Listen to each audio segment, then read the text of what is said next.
Adik-adik tahu UNER, Universitas Airlangga yang ada di Surabaya itu? Tahu ya? Di tahun 2020 buka 5 jurusan teknik baru loh, yang pasti prospeknya cerah, sangat cerah. Nama fakultasnya saja lain dari yang lain. Sekolah Teknologi Maju dan Multidisiplin. Jurusannya keren-keren adik-adik. Sumpah ini keren. 3 diantaranya sangat fresh dan revolusioner. Penasaran? Mau tahu apa saja jurusan-jurusan yang keren-keren itu? Tunggu dulu. Seperti biasa, subscribe, like, komen, dan share video ini ke teman-teman kalian supaya channel ini terus berkembang. Oke? Check it out.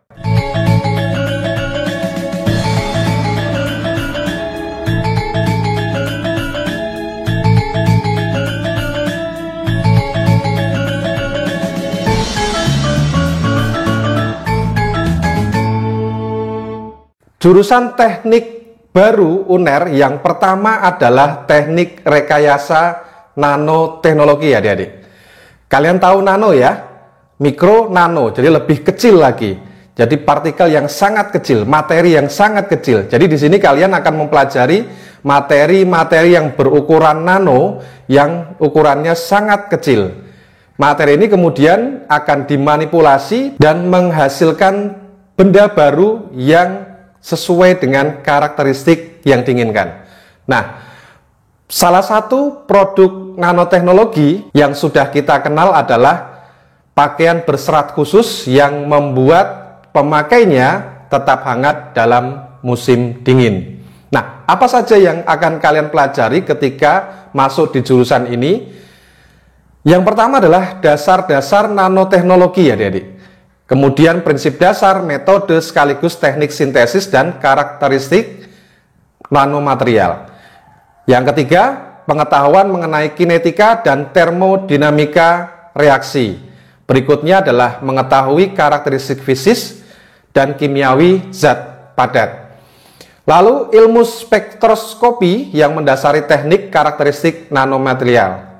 Kemudian pemahaman dasar mengenai bidang keilmuan nanoteknologi dan prinsip nanoteknologi serta aplikasinya dalam rekayasa berbagai bidang di industri medis, energi, maupun lingkungan. Apa prospeknya? Prospeknya adalah kalian bisa menjadi peneliti, bisa menjadi entrepreneur, bisa menjadi akademisi, tenaga ahli, manajer, supervisor, bahkan konsultan.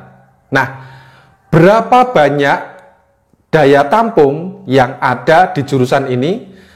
Adik-adik, di tahun 2020, di tahun pertama jurusan ini dibuka, ada sebanyak 30 mahasiswa yang bisa ikut belajar di jurusan ini. Saya yakin di tahun 2021 ini tidak akan jauh dari itu, bahkan mungkin bisa lebih banyak lagi. Oke, kita lanjutkan jurusan teknik baru UNER yang kedua, yaitu teknik robotika dan kecerdasan buatan. Ini keren adik-adik. Sesuai dengan namanya, robotika dan kecerdasan buatan, artificial intelligence. Di sini kalian akan belajar tentang serba-serbi robot dan kecerdasan buatan atau artificial intelligence. Nah, pada prodi ini, mahasiswa bisa mempelajari mulai dari konsep sampai dengan membuat robot seperti Sophia dan Al, seperti Siri, Alexa, atau Cortana. Nah, apa yang akan kalian pelajari ketika kalian belajar di jurusan ini? Yang akan kalian pelajari yang pertama adalah tentang sains dasar, terutama matematika dan fisika. Kedua, teknologi informasi seperti algoritma, pemrograman, jaringan komputer, dan IoT. Yang ketiga, dasar dari sistem cyberfisik seperti mekatronika, elektronika, sistem kontrol, dan otomasi sistem embedded. Yang keempat, desain aplikasi robotika dan kecerdasan buatan seperti integrasinya. Yang kelima, metodologi penelitian, kewirausahaan, serta komunikasi profesional. Nah, bagaimana dengan prospeknya? Saya yakin kalian pernah mendengar ke depan jumlah pegawai negeri sipil akan dikurangi, terutama yang berada pada pelayanan publik, adik-adik. Kalian pernah mendengar pegawai akan diganti dengan artificial intelligence. Segala sesuatu yang berhubungan dengan pelayanan publik akan diganti oleh sebuah sistem. Nah, ini adalah peluang kalian jika kalian berminat di jurusan ini. Sangat cerah prospeknya, adik-adik. Kalian bisa menjadi tenaga ahli di bidang teknik robotika atau kecerdasan buatan, bisa menjadi akademisi juga, tentunya studi lanjut ya, kemudian wirausaha dan peneliti di institusi, lembaga maupun di perusahaan. Bagaimana daya tampungnya untuk jurusan ini? Di tahun 2020, di tahun pertama jurusan ini dibuka, ada sebanyak 30 mahasiswa, adik-adik. Bagaimana? Kalian tertarik dengan jurusan ini? Silakan kalian coba. Baik, kita akan lanjutkan lagi jurusan teknik baru yang ketiga, UNER. Jurusan itu adalah teknik sains data, adik-adik. Yang dimaksud sains data apa?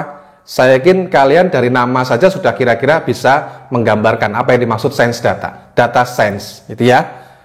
Jadi di sini kalian akan belajar tentang serba-serbi data science, adik-adik. Kalian tahu saat ini data diklaim sebagai mata uang paling berharga di dunia. Itu artinya apa? Bagi kalian yang bergelut di dunia data, ke depannya kalian akan mendapatkan prospek yang sangat cerah. Di jurusan ini kalian akan mempelajari teknologi sains data atau data science yang sangat menguntungkan di masa depan. Bidang ilmu ini adalah bidang multidisipliner. Kenapa begitu? Ketika kalian kuliah di jurusan ini, kalian bisa mengambil mata kuliah yang ada hubungannya dengan jurusan lain atau fakultas lain. Saya akan tunjukkan nanti. Jadi, di jurusan ini kalian akan memanfaatkan metode ilmiah, algoritma, dan sistem untuk mendapatkan pengetahuan mendalam tentang data, baik yang terstruktur maupun yang tidak terstruktur. Nah, apa saja yang akan kalian pelajari di jurusan ini? Yang kalian pelajari yang pertama adalah tentang dasar ilmu matematika tentunya. Statistika dan komputer. Pasti itu ya. Nah, yang kedua adalah bahasa pemrograman R dan Python. Ketiga, analisis data, visualisasi data, basis data, machine learning. Ini keren, adik-adik. Machine learning ibaratnya begini. Machine learning itu mempunyai kemampuan untuk belajar, adik-adik. Jadi tidak selalu kita program ulang. Jadi ini sangat klik ya dengan artificial intelligence. Antara teknik robotika dan kecerdasan buatan dengan teknik sains data ini sangat keterkaitannya sangat erat. Dua jurusan ini keren sekali ke depannya. Termasuk yang pertama juga ya, nanoteknologi. Nah, kenapa jurusan ini disebut multidisipliner? Gini ya, adik-adik. Ketika kalian mengambil jurusan ini dan kuliah di jurusan ini, kalian bisa mengambil mata kuliah yang ada hubungannya dengan jurusan lain atau dengan fakultas lain. Misalkan, kalian bisa mengambil mata kuliah yang ada hubungannya dengan kesehatan. Karena jurusan ini juga kerjasama dengan Fakultas Kedokteran UNER. Kalian bisa ngambil mata kuliah yang ada di situ, belajar di situ, dihubungkan dengan sains data. Kalian juga bisa belajar di Sospol, Sosial dan Komunikasi, ya, di Fakultas Sospol. Juga di industri, kerjasama dengan Teknik Industri UNER. Kemudian juga di Finansial dan Bisnis, kerjasama dengan Fakultas Ekonomi UNER. Jadi, pengetahuan kalian akan sangat-sangat luas. Nah, bagaimana dengan prospek kerja ke depannya? Kesempatan karir bagi jurusan ini yang pertama adalah data scientist atau ilmuwan data. Yang kedua adalah entrepreneur atau wirausahawan. Yang ketiga, konsultan analisis data. Nah, berapa banyak daya tampung jurusan ini di tahun 2020? Ada 30 mahasiswa, adik-adik. Oke? Kita lanjutkan untuk jurusan teknik baru UNER yang keempat. Jurusan itu adalah teknik industri. Saya yakin kalian sudah sedikit paham tentang jurusan ini karena banyak juga di universitas-universitas atau PTN-PTN yang lainnya. Di teknik industri, kalian akan studi tentang ilmu-ilmu yang diperlukan dalam proses industri, sehingga bidang ilmu yang dipelajari sangat luas. Hal ini mencakup optimalisasi proses dan sistem industri, termasuk level efisiensi dan produktivitasnya. Sehingga tidak heran kalau alumni atau lulusan dari teknik industri selain punya kemampuan dalam produksi, dia juga punya kemampuan dalam manajerial. Apa saja yang akan kalian pelajari di teknik industri UNER? Kalian perhatikan berikut ini. Jadi, yang pertama adalah tentang dasar sains, fisika, matematika. Itu jelas ya, untuk jurusan teknik pastilah. Dan 4 kelompok keilmuan yang lainnya. Apa saja? Operation Research, ergonomik, yang ketiga manajemen sistem, kemudian manufacturing system. Nah, bagaimana dengan prospeknya? Bagus adik-adik. Yang pertama, kalian bisa menjadi tenaga ahli di berbagai bidang. Tenaga ahli di divisi produksi, divisi engineering, divisi perencanaan biaya, divisi pergudangan, divisi safety, ya. Kemudian bisa menjadi manajer juga, manajer SDM, manajer quality control, dan lain sebagainya. Purchasing, wirausahawan, akademisi, dan peneliti. Berapa banyak daya tampung jurusan ini di tahun pertama dibuka? Ada sebanyak 30 mahasiswa, adik-adik. Oke, kita lanjutkan ke jurusan teknik baru UNER yang terakhir, yang kelima, yaitu teknik elektro. Nah, sama dengan teknik industri, ini juga saya yakin sudah banyak yang mengenal ya. Tetapi di sini, di bidang teknik ini, kalian akan mempelajari tentang listrik, termasuk elektronika dan elektromagnet, serta aplikasinya dalam kehidupan sehari-hari. Ilmu kelistrikan mulai dari konsep, proses perancangan, pengembangan, dan pembuatan alat-alat listrik dan elektronik dibahas di teknik elektro ini. Nah, apa saja yang akan kalian pelajari? Detailnya adalah kalian akan belajar tentang sains dasar, matematika, dan fisika, kemudian teknologi informasi seperti algoritma, pemrograman, jaringan komputer, seperti itulah ya.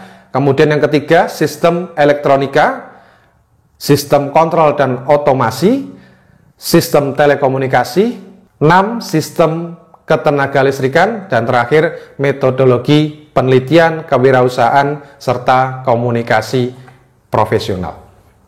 Bagaimana prospek ke depannya jurusan ini?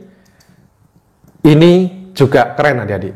Kalian bisa menjadi tenaga ahli di bidang ketenagalistrikan, tenaga ahli di bidang sistem kontrol, tenaga ahli di bidang sistem komputer, tenaga ahli di bidang elektronika, di bidang telekomunikasi, dan kalian bisa juga menjadi manajer proyek bidang teknik elektro dan wirausahawan.